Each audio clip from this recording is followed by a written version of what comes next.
Hello everyone and welcome back to another session of Elden Ring PvP and another weapon showcase. Today we're taking a look at the Serpentbone Blade.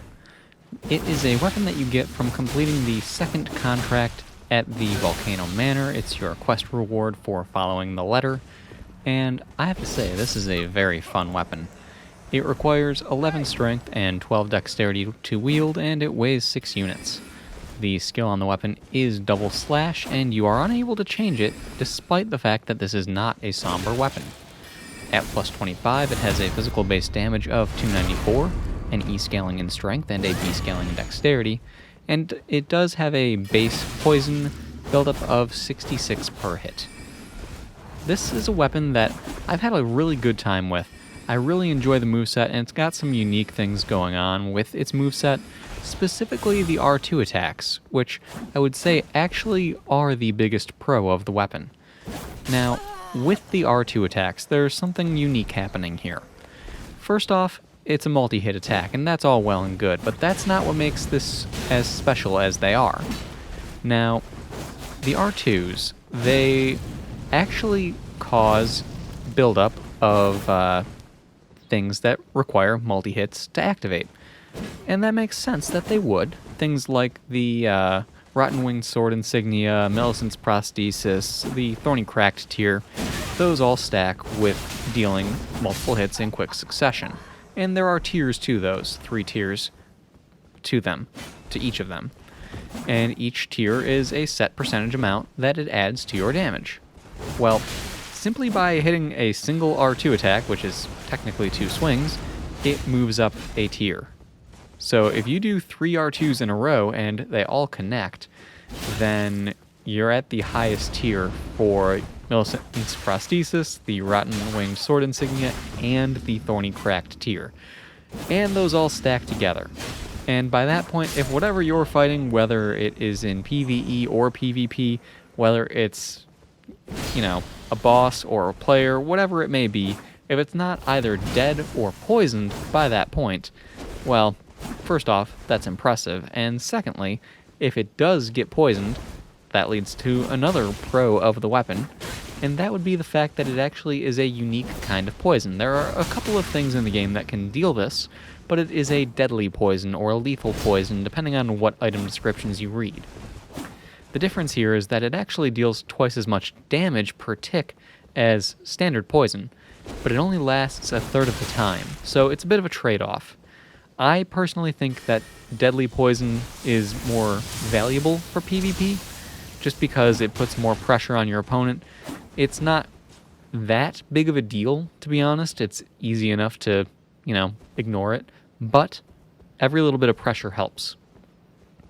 Aside from that, there are a couple of other pros to the weapon. It does have double slash for its skill, and even though you're stuck with it, I think that's actually a good thing, because double slash is also a multi-hit attack.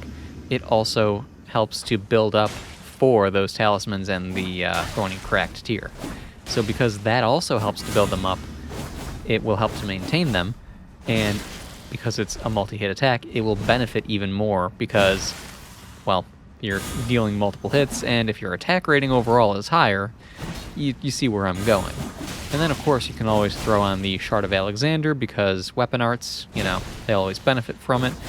And with poison, you can always throw on the Kindred of Rot talisman, so that's always good too. Overall, this weapon is one that's really easy to underestimate because the weapon itself is fine. But what it can benefit from and how much it can stack on, that is where it becomes impressive. And I'm just going to let you guys know, stick around to the very last fight because it really goes to show how damage can stack up with this weapon so quickly. And it's honestly probably the most clutch double KO I've ever had in any of the Souls games, just to be perfectly honest. So stick around for the very last fight. You guys will enjoy it.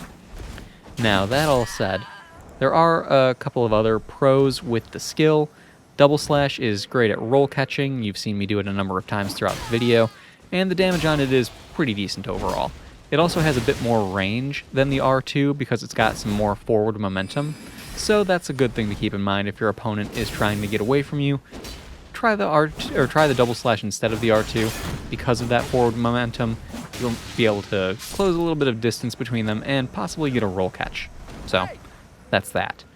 Now, as far as the cons of the weapon, there are a couple.